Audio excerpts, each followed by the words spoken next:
So please open up VS Code, let it and its extensions update. I feel like I always have some extension that needs to update, and it bothers me when I have those notifications. So I'm going to make that go away.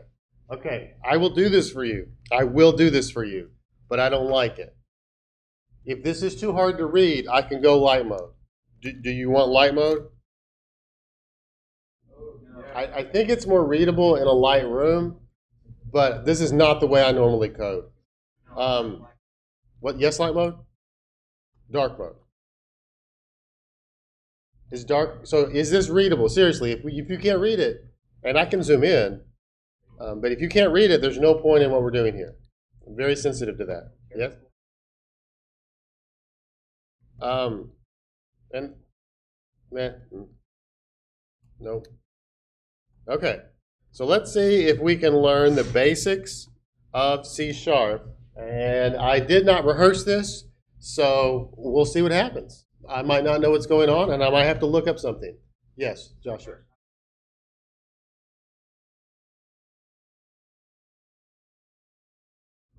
Okay. That's not something you have to worry about. So it's going to know when you open a project what language or framework you're working with. Now, we do need to have installed the .NET SDK, which I think we did last time, right? We downloaded this thing from Microsoft. Additionally, last time we installed the .NET install tool and a bunch of C# stuff, right? Here we go, C# based language support, and it installed other things. So I guess first things first, Bo had a great question. I'm pretty sure it was you. About what's the deal with the terminal? Why do they love the terminal so much? And on one level, it's so you can look like you know what you're doing. So I do feel like a lot of times it's like just so you can look cool. But it is also often the case that you can operate more quickly on the command line to do some sorts of things.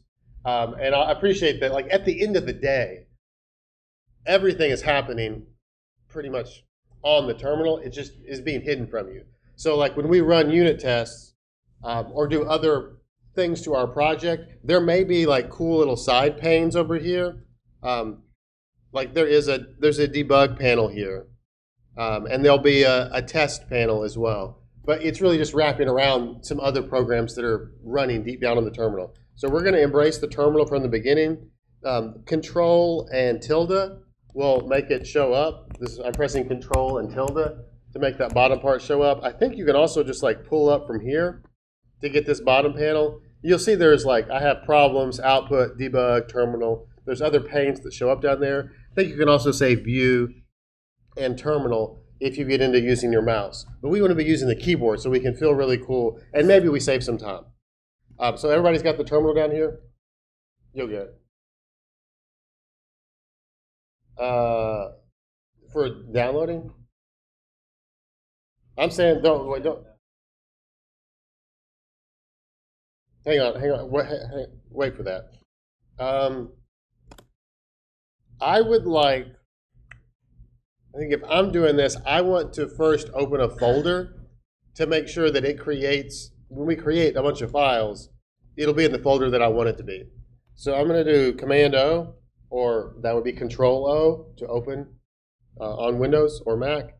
I'm going to go to My Class folder, CIS273, and I have a code folder. I know you don't have that. And I think I want to open this up and call this the C#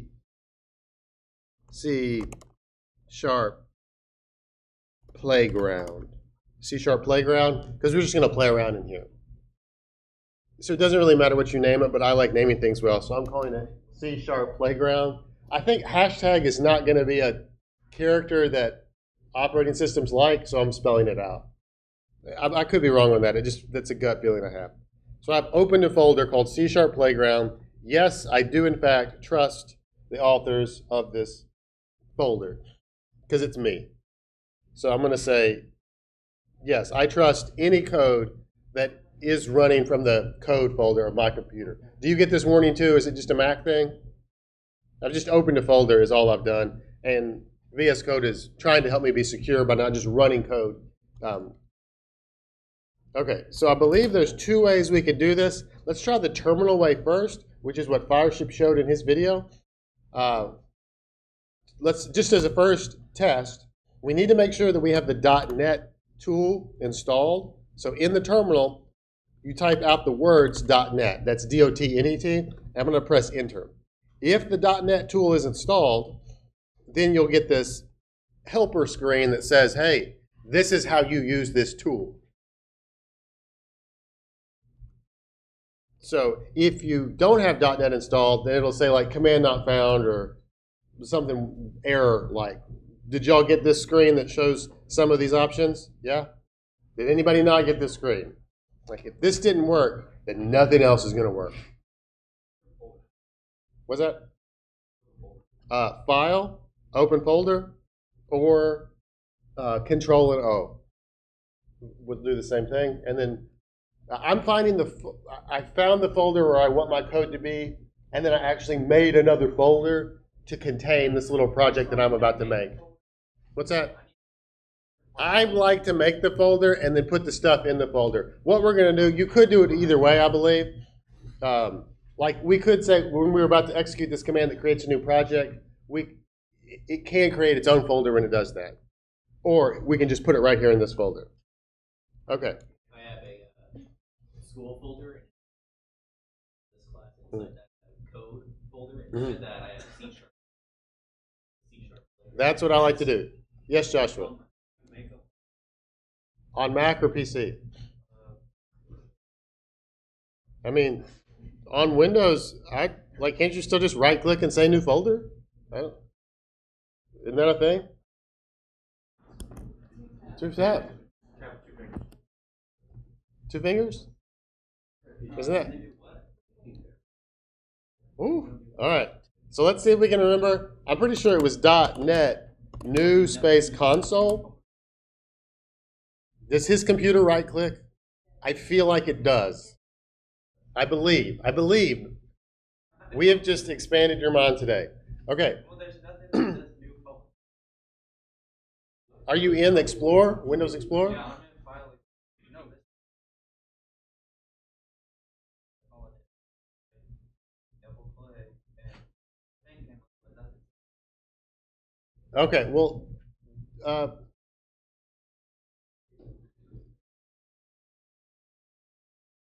hang on and wait. Maybe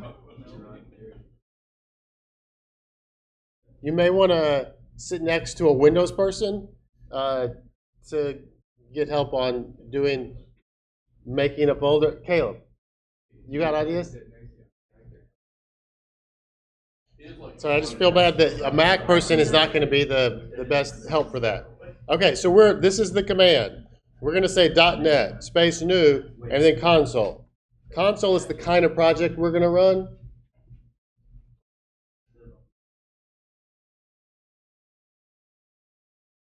Hang on, are you on the command line? I'm going to do it this way first, and then do the more graphical way next. So I believe if I say .NET new console, I bet it's going to add a new folder in this folder, but I'm going to let it do it and see what it does. Okay. So now it's doing some work. It is having to update my workloads, and then, oh no, that's what I wanted it to do. So what has happened now is by running, you guys on the terminal, like you can press up and you can go backwards in history to the previous things that you typed. So like, can you see this at the bottom? So that's what I executed. .NET space new space console. Console is because we're making a console-based app. Console just means it's just going to be on the command line. We're not going to be making cool windows and stuff. Note that when we did this program, the .NET New program, created the 2 baseline files that we need to run a .NET, a C# program. Program CS and this CS proj. Did you all get these? It also creates an OBJ folder, which is the compiled objects and some other assorted helper files. We can ignore that for now. I'm going to open the program CS. Yo. So you know the VS Code icon? Yes. Apparently, you go set it to your icon.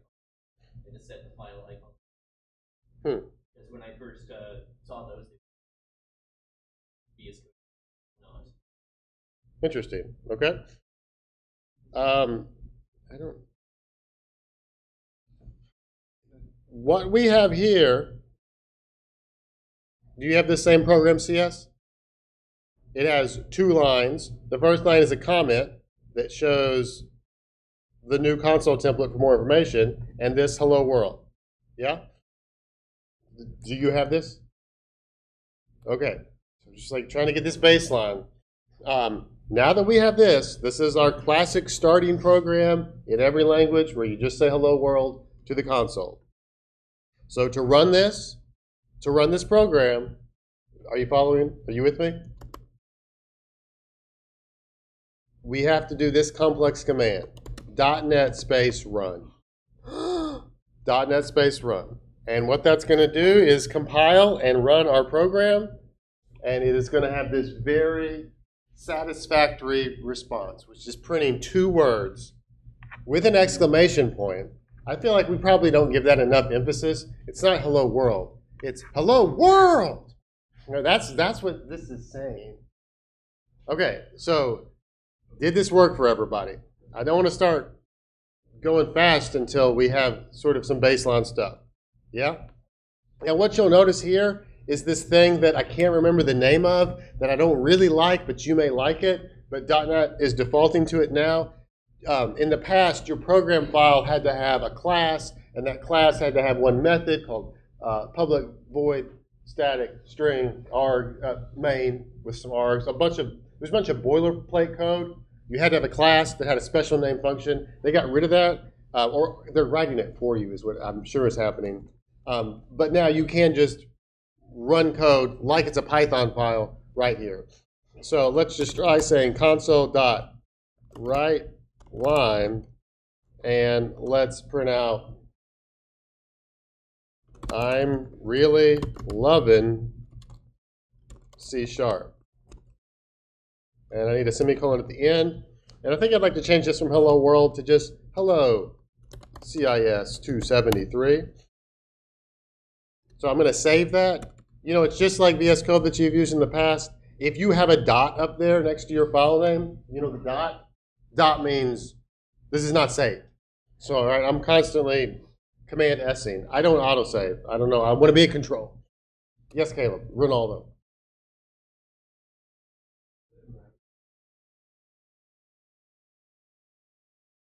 Yes. In C#, that means something very different. Pretty much always you're going to want to use double quotes because that means strings. If there's single quotes, that means it's a character, which means you can only put one character in it.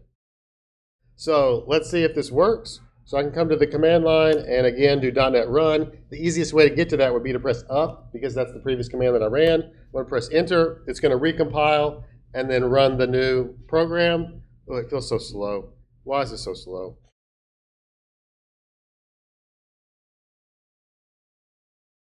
There we go, and now it prints out 2 lines. Wow. Do you have this run code button? Yeah, Bo. Okay. Did you add this new line? Did you save it? So if there's like a dot up here, it means it's not saved, and I think you almost always want to make the dot go away. So right now there's no dot. If I just add some spaces, you see mine's a dot. Is yours a dot? It may be a different symbol. You see the dot? Dot means unsaved. You almost never want to be running something that's unsaved. There's probably a way to make it autosave, especially like, yeah, you can like autosave on run. Do you have this little play button here? You do. Does anybody not have this play button? You don't have the play button. I can't remember which extension adds it. You don't have this play button, run and debug. So everybody has this, yes? Wait, doesn't your computer move? Like, you're welcome to just bring it over there and hold it with you, next to him.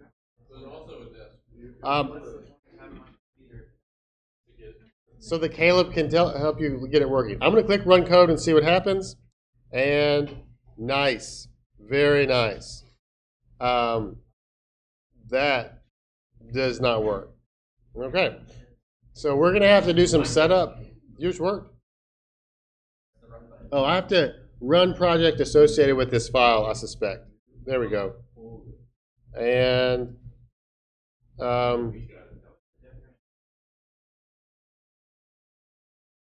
this is deep down, I think, doing the similar kind of thing, but you see it's running all this extra stuff, but it eventually does just run our program. We'll find a better setup for that in just a second.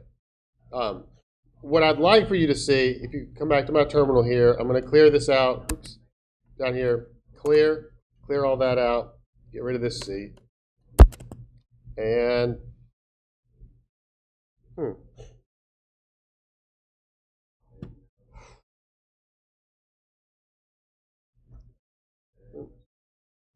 okay.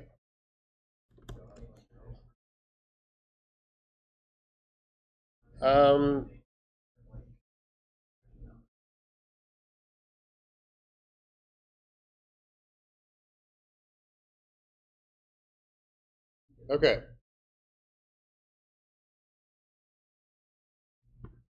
Let's try the main things that we learned from last time, which are the essence of programming languages, in my opinion. Meaning, we have variables with data types. We have, what do we have? We have if statements and switch statements for control, and we have loops, like while, do while, for, and for each. Yeah, let's get that under our belt first. So let's this is an oldie but a goodie. Do you guys remember the times tables? Times tables? There's good times, right? Oh, sorry, I did not mean. I wish I'd planned that. What's your favorite times table? Fives, okay. I'm a big fan of the nines. The nines have some cool patterns in them. Yeah. Well, why don't we make a little program that allows the user to input a number, maybe a number between, are we going to let them do ones? I don't know, between 1 and 12? And then it'll print out the times table for that number. So just a simple baseline. You feeling it? Okay. So I'm going to get rid of these two lines because we're done with that. Now, so the way to print something out, like the print statement in Python, is console.writeLine, which is kind of a lot to write, although we do get autocomplete, like this, yeah? But since we're going to do that a lot, there's a snippet that helps, which is CW, and if you say CW tab, CW, console.writeLine, it expands into this. So I'm going to here say, oops, CW, enter a number for between 1 and 12. Okay. Let me show you this. You see this snippet includes the system at the beginning because the console module is in the system namespace. And do you see how it's kind of grayed out? Do you see this, how system is grayed out? I don't know if you can see it on the screen. But if you hover over it, it also says this name can be simplified. You can click Quick Fix to see it and say, just simplify this. And what it's saying is the system namespace is already included by default, so you don't have to say system dot. You can already get access to console.writeLine. Okay. Now we need to get input. So I want to say string user input is equal to console.readLine.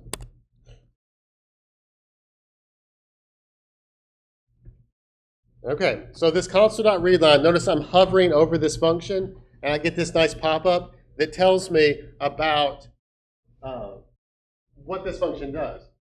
It returns the next line of characters from the input stream or null if no more lines are available. And just for now, to see if this worked, I would like to just print out the user input. You with me so far? So we're going to incrementally develop this. Okay, so I've got that. I'm going to save it. I'm going to say .NET Run, and if it worked, enter a number between 1 and 12. It's waiting for my input. I'm going to type in a 5 and press Enter, and it prints out a 5. Amazing. Isn't it amazing what computers can do these days? We just input a number, and it printed it back to us.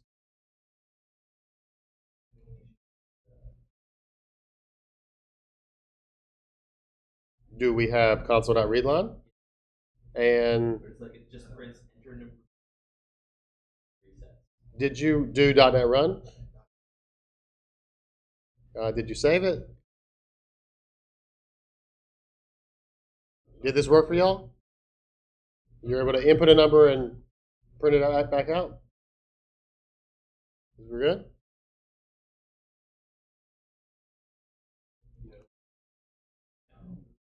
Thought I pressed less, but apparently it didn't like that. Make the dot go away. Always save.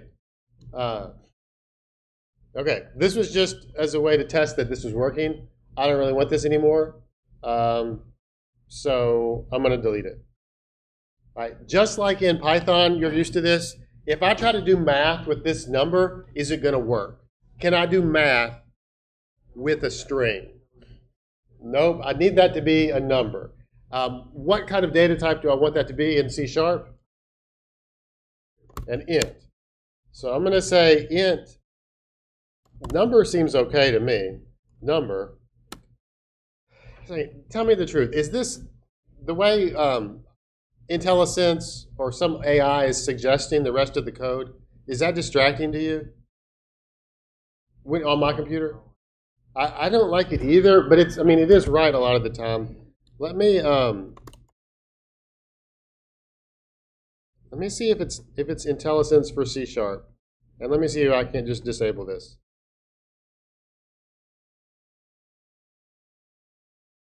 Okay, so I'm going to say int number is equal to. Remember how to do this in Python? How do you convert a string version of a integer to a?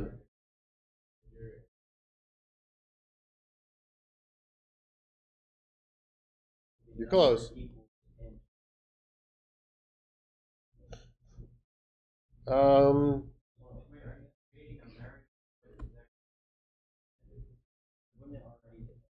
So like what I'm saying is I have the string 5, if that's what I typed in, and I need to call a function.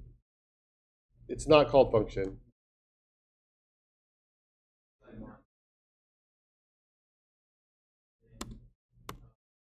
And this function is going to convert the string 5 into the actual number 5, which are two different representations. We don't want it to be a string, but that's what console.readline always returns as a string. So the Python way is you type integer.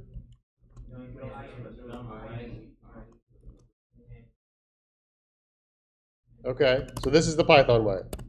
All right, the C# way is to say int dot, I think it's actually integer dot parse. Should be a capital P, so I'm not there. I know what I'm doing wrong. I think it's capital I. Here, I want to get autocomplete. Sorry, guys. Capital I dot parse. To lowercase I. Okay, it's because I turned off that. I guess I needed the autocomplete. Well, let's see if I got it right. I'm going to print out the number now. So coming down here, I'm going to .NET run it again. I'm going to enter a number between there, print it out 7. That looks pretty good to me. So maybe as a test here, I'm going to do 7 plus 10. If it is, if it's a number, it'll print out 17. If it were a string, it would print out 710 because it would be concatenating, not adding.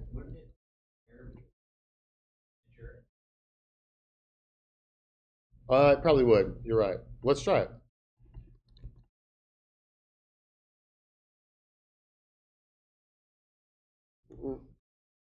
No, it let me do it. So if it's just the user input, you see it's 810. It's just concatenating two strings together, which it can do. Okay. Yo. That's why I want us to be down here, .NET Run. .NET Run? .NET Run. Okay. So now we've got our number. So I would like to, we don't have our number. What's up?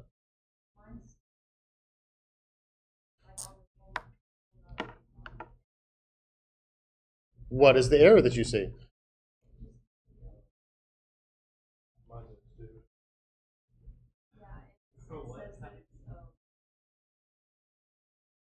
Let's see. So you've got string user input here, and it's equal to console.readline. And then you definitely get that yellow is a warning, and it is possible that nothing was typed in and then it would be null, and I'm ignoring that for now. But it should run as long as you actually type something in. Is there another error besides the warning? Like I get this yellow warning. These two warnings? Yellow is red is error. You get your semicolons in all the places.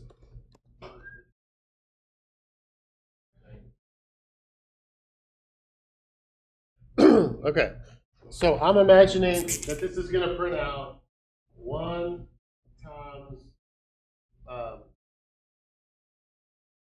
we do our number first. 7 times 1 equals 7.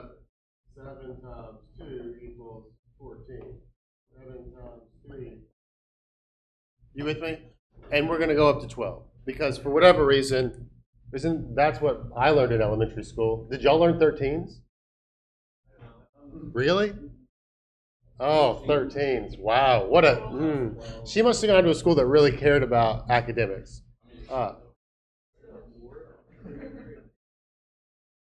Bar? Yes. Okay. So, in order to do something repeatedly, more than once, what kind of construct are we going to need to use? No. Why? We need some kind of loop, like while, yeah, or for. My gut is I know how many times I'm going to do this, so a for loop seems like a really good option for this because I'm always going to go from 1 to 12. So I'm going to have a for statement, and the for statement looks like this. It's for, open parenthesis, starting point. So I'm going to say int I is our traditional go-to for an index. I can call it index if that's easier. So for int index, I'm going to start at, are we going to do zeros? You want to do zeros? Yes or no?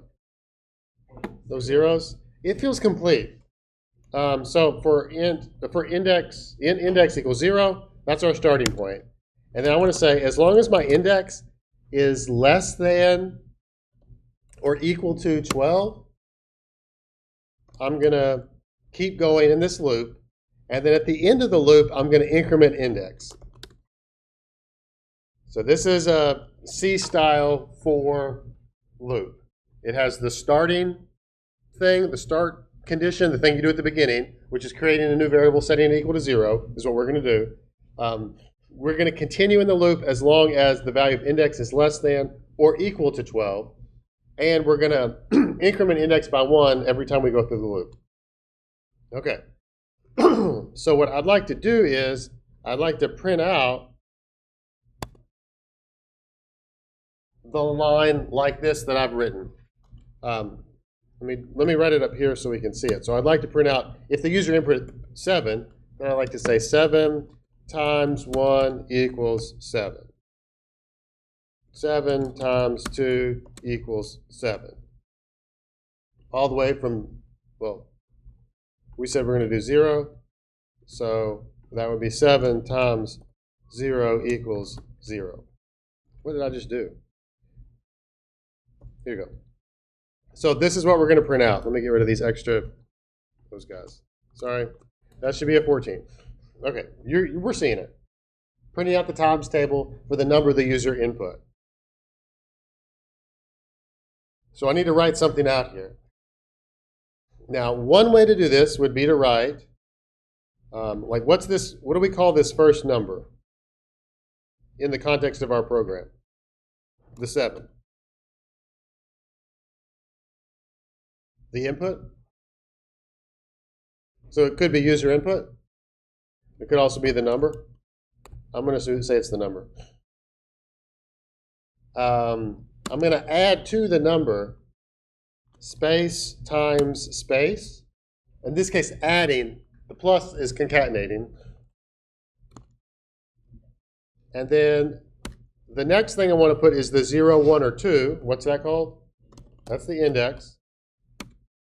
And then I want to concatenate to that a space equals space. And I want to concatenate to that the actual result, which is what? Number times index. Like in this case, I'm actually just doing the math to figure out what it is.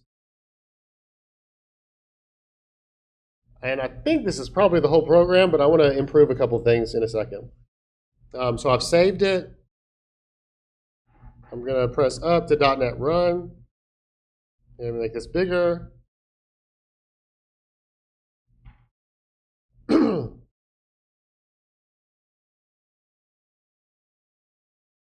And let's do 7. And just like that, I got 7 times 0 up to 7 times 12.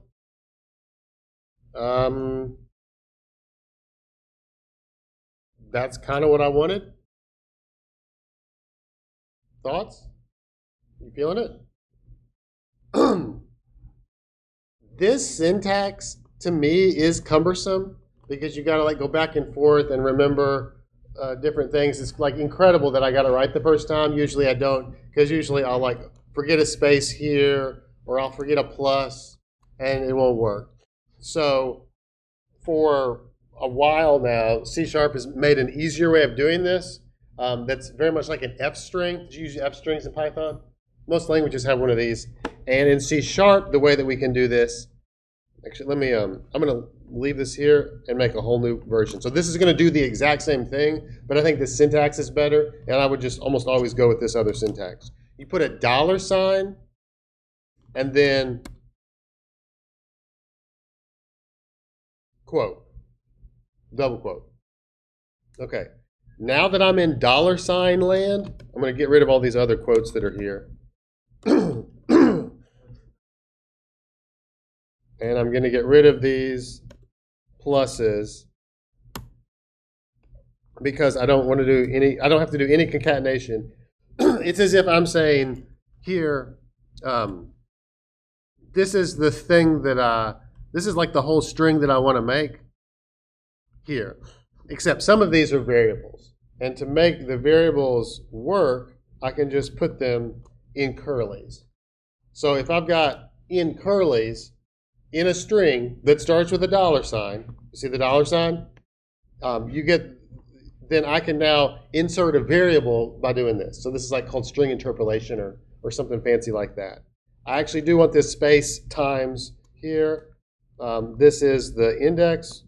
I just want the variable index, its value. And then over here, I can do code as well, like this. So I believe now this new version down here does the same thing as this, and to me it's simpler because you just write out, this is the big complex string that I want to print out, and I've got some variables that I'm just going to plop in.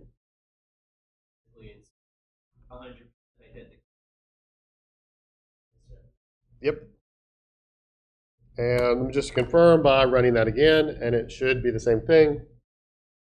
This time we're going to go up to our 9s. Look at that. Good times table there for the 9s. Okay. So yeah, this could have really revolutionized 3rd grade, but too late. Too late. All right. 121. Yeah. 11 times 11? 1 times 11. Oh, okay. Good deal. All right. Now, we've seen how to use a loop here. Did it work? Worked just fine. So now let's use our if statement to make sure that the user actually follows directions. And we're going to validate this input. So we can do that by having an if statement, and then in parentheses, we want to make sure that the number, let's think about how you want to do this. Or we want an if statement that says we're looking for numbers that are good, and therefore it only continues if things are good, or do we want to look for bad numbers and ask them to input something else if it's a bad number? You follow me? So here I'm going to say if the number is, I'm going to go the negative way. If the number is less than 1, or if the number is greater than 12,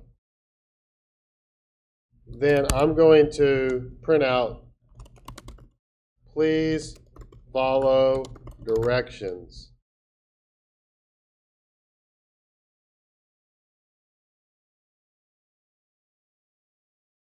Is that mad enough? Oh.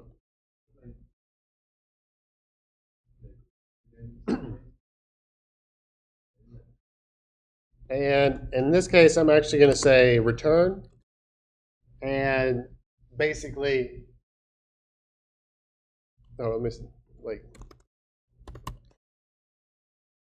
if you don't put in the right number, we're just going to kill the program.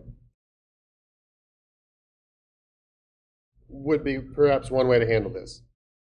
So if I say .NET run, and if I put in a number like 99, then it says, please follow directions, goodbye.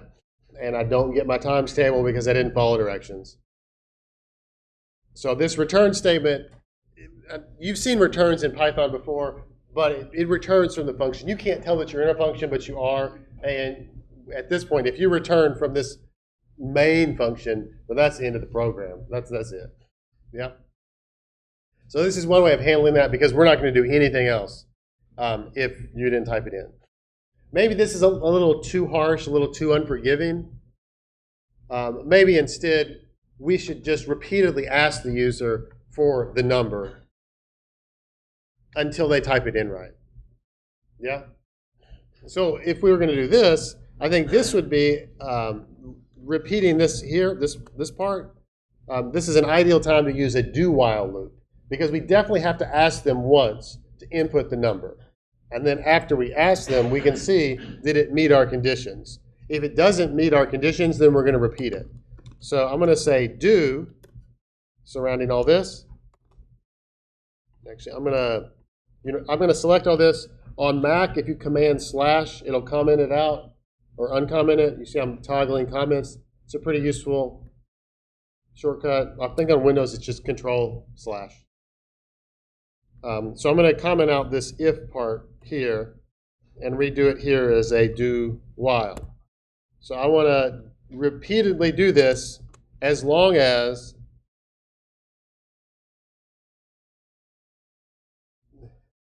the number is less than 1 or the number is greater than 12. It's that same negative condition.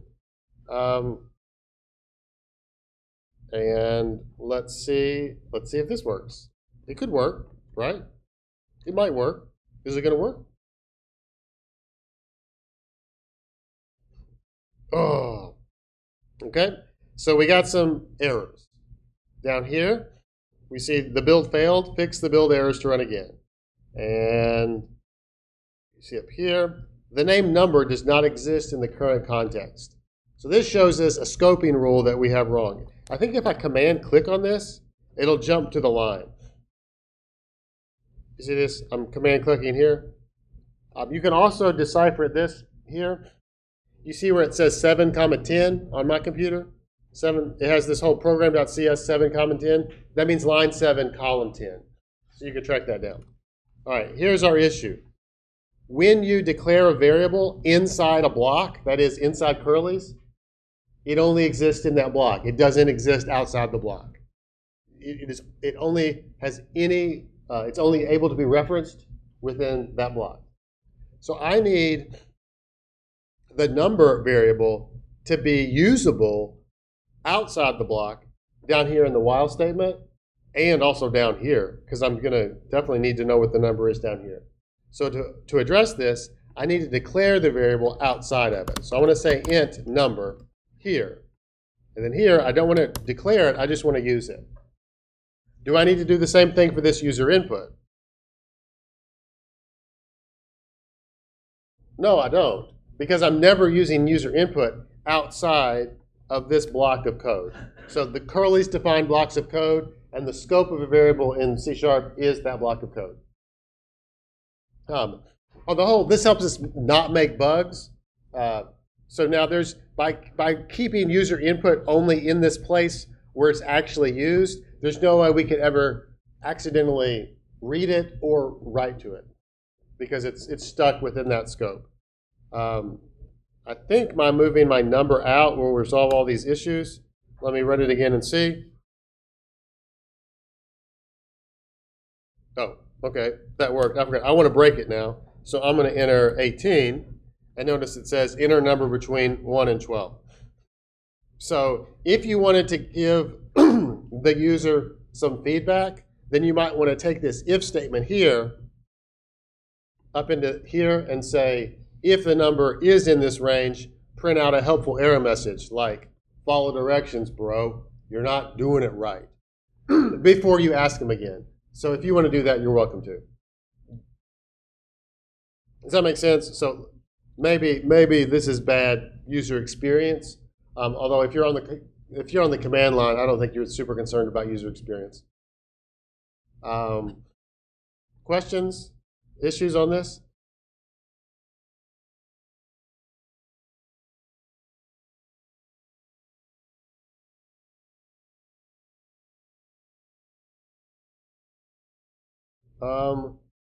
What if we wanted to allow the user to repeatedly get times tables?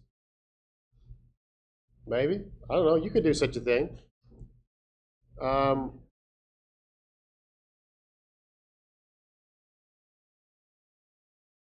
What could we do in that case? We could have a while loop that says while true,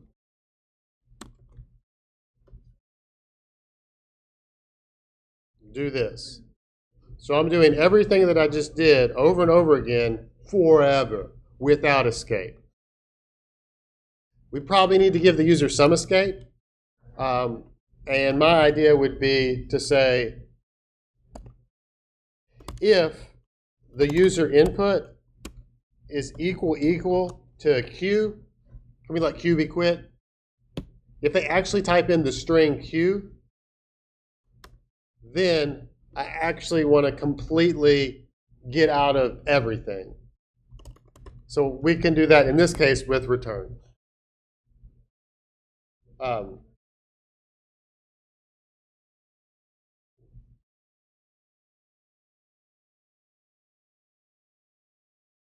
You follow me?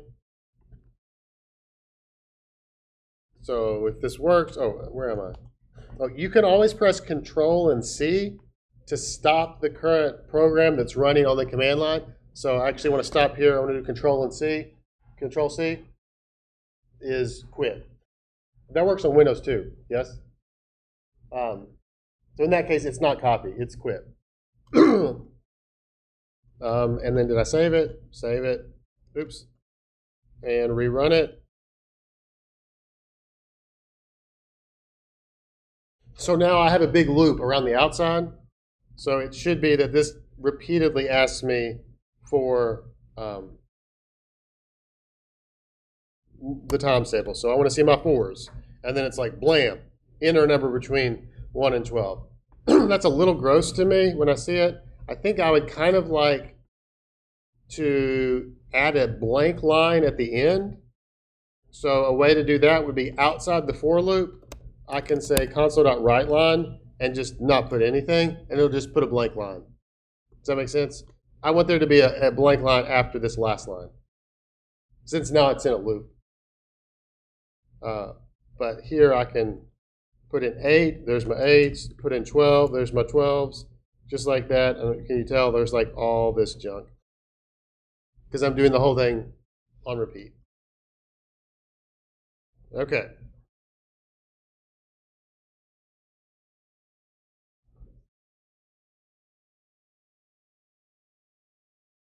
There is \n is the standard, it's the character that means new line.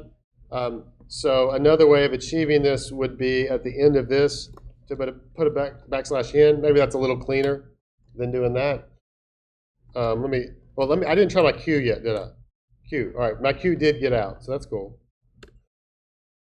So now let's try this, do my 5s. Oh, no, that's not where I want the \n. Messed that up. I don't want a line between each one, I just want it at the end. So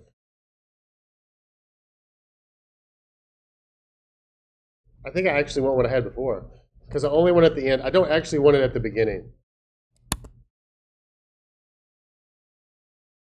So in this case, when you do writeLine, it does write a \n. There is also a write, if you're into that. And write will not put a new line at the end. And we actually have a use for that, I think. I think it would look better here if I put a colon space at the end and said write there. So when I ask for the input's on the same line as the prompt. Let's see. I'm going to kill that and run it again. You see what I mean? Like, I like that better.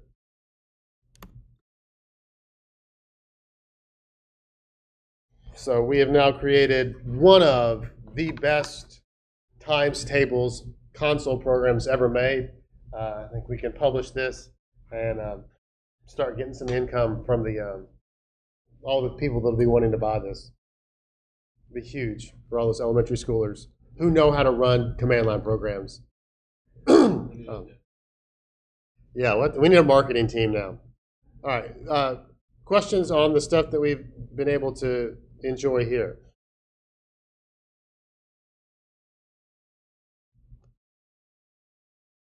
It's okay to have questions. It's also okay to not have questions. Yo. Just say write instead of writeLine. You right here?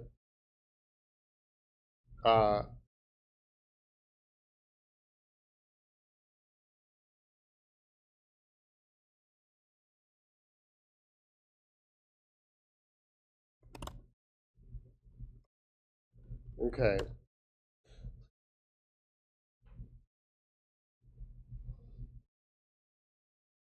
I would like to try a different thing as well for project creation, although we're not always going to go through this. Okay, I'm going to do File, New Window. File, New Window, because I want to open up a new window of VS Code. Okay? And I would like to do Command-Shift-P. Command-Shift-P opens the command palette in VS Code. It's sort of like a shortcut to all of the built-in commands. And I'd really like to look at the .NET. I'm just going to type in .NET. I think I want the .NET new project. So yeah, you see this .NET new project? So I'm going to try doing it this way and see what it says. All right, so the first time it has to go out and download all the project templates. There are many other project templates besides the console app. That's going to be the main thing we make. So you'll see that there's a template for making an empty version of ASP.NET, which is a way to make web applications, like a web server that does something, is ASP.NET. There's, oh, you don't care about gRPC. There's a way to make just a web API in ASP.NET. So lots of ASP.NET apps. There's a Blazor server app. Console app is the thing that we're going to do almost exclusively in this class. So if you go through this method, we're going to choose console app. I'm just curious what the rest of them are. So there's some test projects, worker service. Okay, good deal. Okay. So I'm going to choose console app. I'm just pressing up and down on my keyboard to navigate through this. And then I'm going to press enter or return on the console app. This is in a new window. I wanted to go through, this is another way of creating the app besides running .NET New on the command line. Okay, here it's going to say, where do you want to put this thing? Okay, that's what I was afraid of. I was afraid I wouldn't have that. I'm going to go to code. I think I'm going to create a new folder. I want to call this something like C#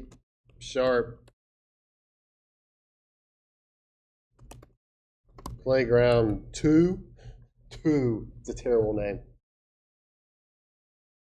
I'm going to click create. That created the folder. I'm going to say open to open that folder. It's now going to, no! I pressed a button and it went away. I have to do it all over again. .NET New project. I want to look for console. I want to find that folder, the C# Playground 2. I'm going to open it. Here you type in the name of the app.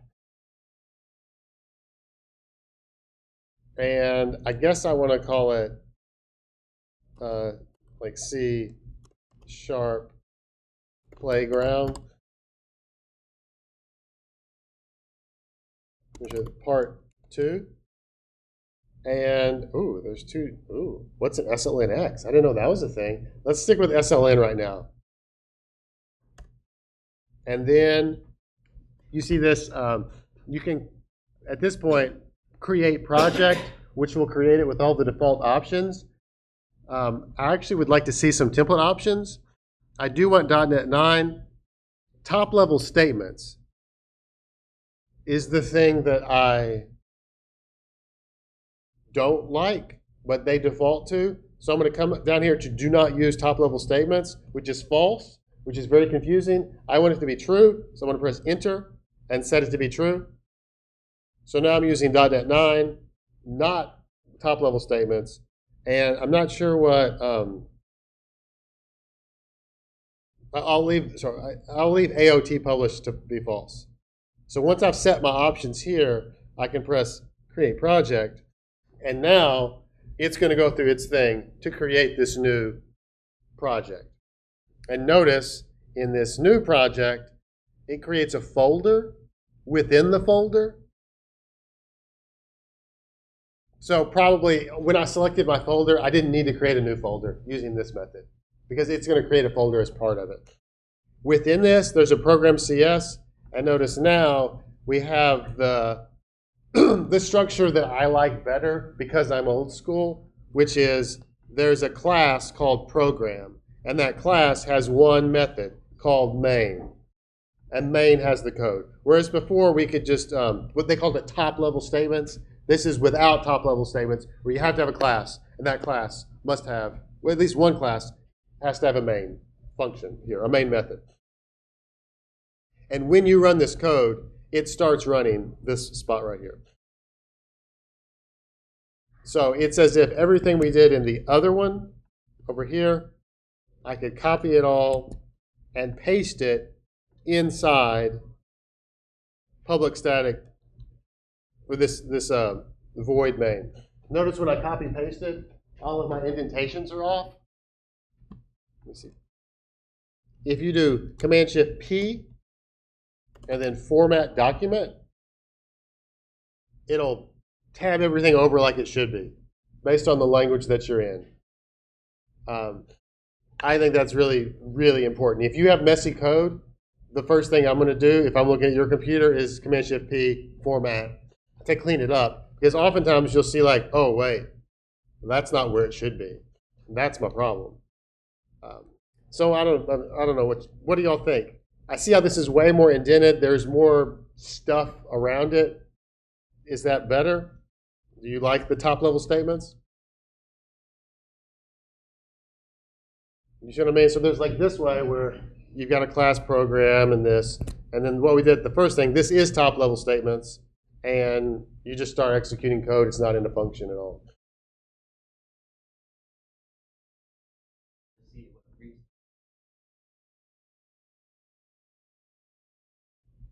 To me, it makes it equivalent to the other objects that you're going to have. That we're never going to be making programs in this class. Maybe there's a star there. After this first practice exercise, we're never making a set of software where you don't have classes that are encapsulating the different objects and their abilities.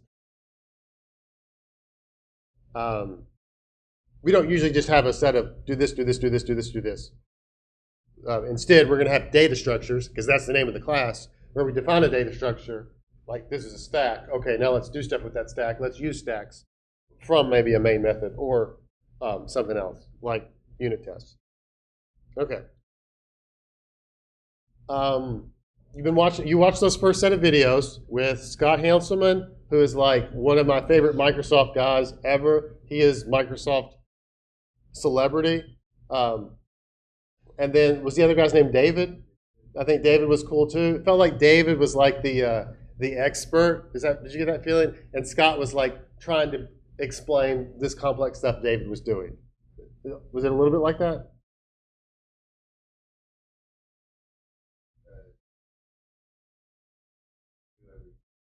Scott does kind of know everything, yes. But he pretended like he didn't. I don't know if I said this up front, but those videos are definitely made for people who've never done any programming before, which isn't y'all. So it's beneath you, I see. But I think it's a really nice introduction to C# from Microsoft themselves, and really nice production value. And hopefully they're like 1.5, 2xable, maybe. If you can take it in that fast, then by all means, go faster, because I know you already know how to program, and many of those concepts aren't new to you. I will say, though, in the second set, which I think I just assigned yesterday afternoon, did that happen? Did I press that button? Due Tuesday, they are more advanced concepts. So I believe it's number 12, 13, 14. I want you to skip 15 and 16 and 17, but do 18 and 19. So where you'll end up at this end here in parts 18 and 19 is seeing how .NET, C#, does objects. You guys remember objects? Classes? So this is really important, as you saw in the 100 seconds of C#. C# was object-oriented through and through from the beginning. So it is kind of inescapable that we embrace objects. Objects are these well-defined things. It's hard to explain objects without saying objects. It's a thing, and this thing has properties. That's like stuff that that we're storing.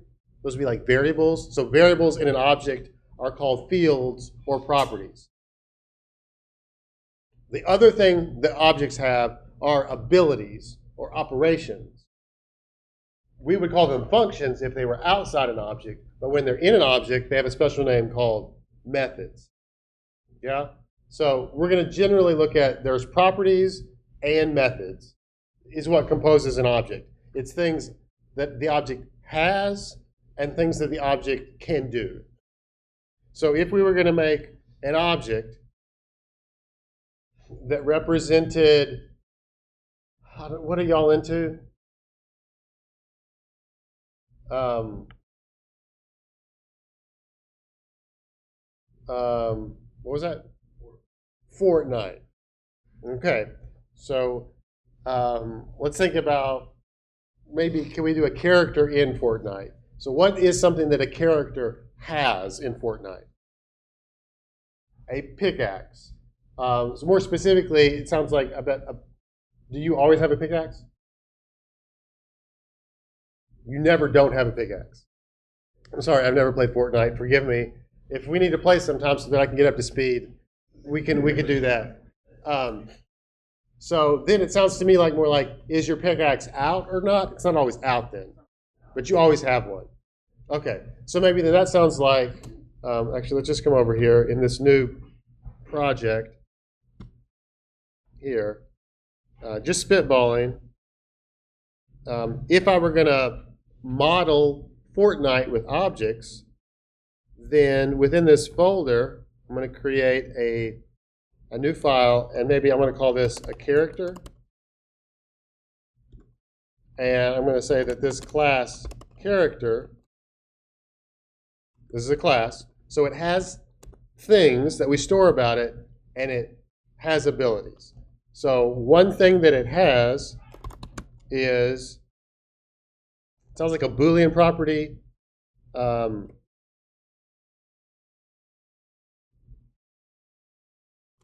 Is pickaxe, would you call it equipped or out, or what would you call it? Does equipped have two P's? I can't remember. All right. I think it's both ways, isn't it?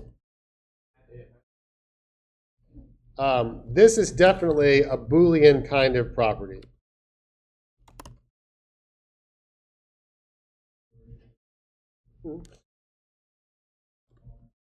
That made me think, you probably have a current weapon, right? Isn't there some weapon you currently have? So to me, maybe that's more like public string current weapon.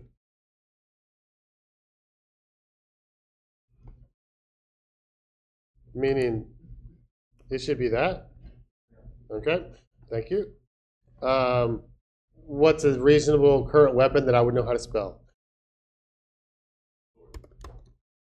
Okay, so in reality, this probably wouldn't be a string. We should have another class that represents weapons.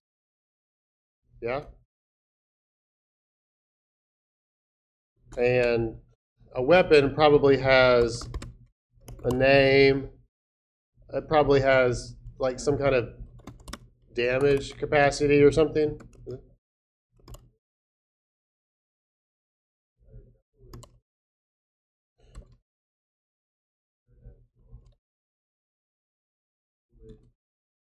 What's another one you said? What's another, just to give an example, value? Rifle.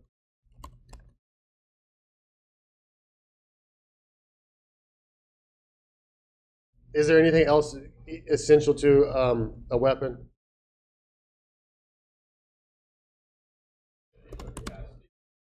Oh, capacity, that's good. And surely that's an integer. You can't have half a bullet, right?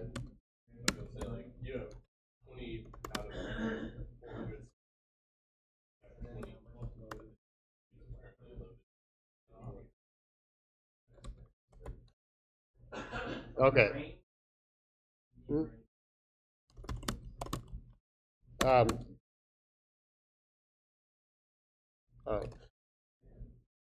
Is that too long? Okay.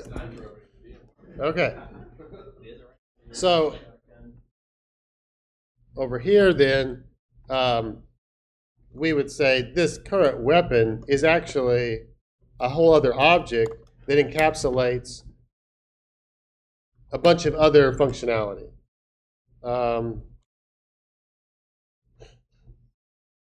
Weapon's going to be easier to do here, probably. Maybe here. Is the damage always 40? This is like max damage, right?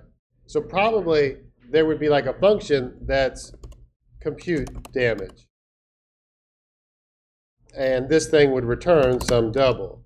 And probably, how would you compute the damage? It'd probably be based on distance and some other.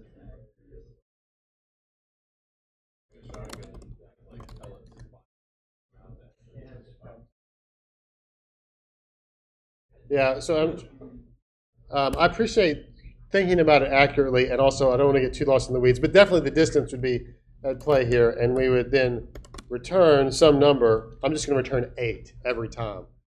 You do some math, right? To figure out based on this distance, this is how much damage it would do. So can we see this like this? The idea of the weapon, it encapsulates all of the things that matter about a weapon all in one spot. So that up here, if we're computing something in character, we can easily say current weapon dot compute damage, and we've kind of outsourced the computation of weapon damage to the place that knows all about weapon damage. But we can call it from elsewhere. So one thing that I would love for you to take away as you're re-entering in object-oriented land is the whole point of it. What's the whole point of it? The point is coding is complicated. And if we can use some tools to manage the complexity, then we might just be able to make stuff that works. I don't know if you've ever been in this situation where as things get more and more complicated, you begin to get crushed under the complexity and you can't actually do any work because you're just crushed by all the different things that you cannot possibly keep in your mind. And one of the reasons for many things in coding is we got to make this simpler to keep in mind so that we can actually keep stepping forward. Let's break it into smaller and smaller units where each of those units is somewhat independent, self-contained, and we don't have to remember all of the complexities of computing damage, like what all the details of this function are for every particular weapon, when we're outside computing everything that's going on in the game. That's been delegated to a smaller, well-defined subtask. And that's all object-oriented is doing for you. I will say there's like a, there's some OOP hate out there. And I think some of it is for good reason. I think some things have been overly object-orientedly engineered, and it's not the solution to all things. But we are going to embrace a lot of the aspects of OOP in this class to do data structures. And I'm going to say our key word there is encapsulation. The idea of encapsulation is everything that's pertinent to do the thing related to this thing, all the operations of this thing are encapsulated, right? It's like they're in a well-defined capsule, and everything that inside the capsule that's everything you need to know to get the job done. From outside the capsule, you may not see all the dirty details, and that's nice because you don't want to have those in your head. You want to just say, "I don't just go compute the damage. I don't care about the physics or whatever is happening that actually determines this." This could be, hundreds of lines of code long that have lots of other dependencies that we don't see. That's okay. This will encapsulate it, take it out of our brain. So, object-oriented programming, which you're about to see again, and maybe it may go into even more depth than you did in programming 2. We're going to hit this in class on Tuesday as well, but I want you to stay grounded in the fact that the whole point is just to manage complexity. Stuff is going to get complex, and there are some tools that engineers before us said, hey, this helps me manage complexity so that I can still keep coding complex systems without being crushed by it. So that's the point. I will be sending out the first practice exercise, but I expect that we will want to walk through starting it together. So I'd really like for you to look over the problems and just like kind of get a feel for, you understand what the problem's asking for. It's going to be this goofy stuff that's doing stuff with numbers or with strings just to practice using C#. So I really want you to I'm saying I don't expect you to do anything. We're going to be using GitHub Classroom. Have you done that before where you accept the assignment and then you clone it to your computer? So that's how you'll receive it. So there'll be like a starting point that has kind of the scaffolding for the whole project. But we'll start that together on Tuesday. But I'd really like for you to understand, all right, these are the 5 problems we're doing. And if you have questions, you can ask them up front and be like, I don't understand what this problem is even asking, much less how to code it in C#. All right. Also, I've decided, let's go ahead and cancel class on Monday. I don't think we need to meet on Monday. So we'll just enjoy the day, all right? See you guys.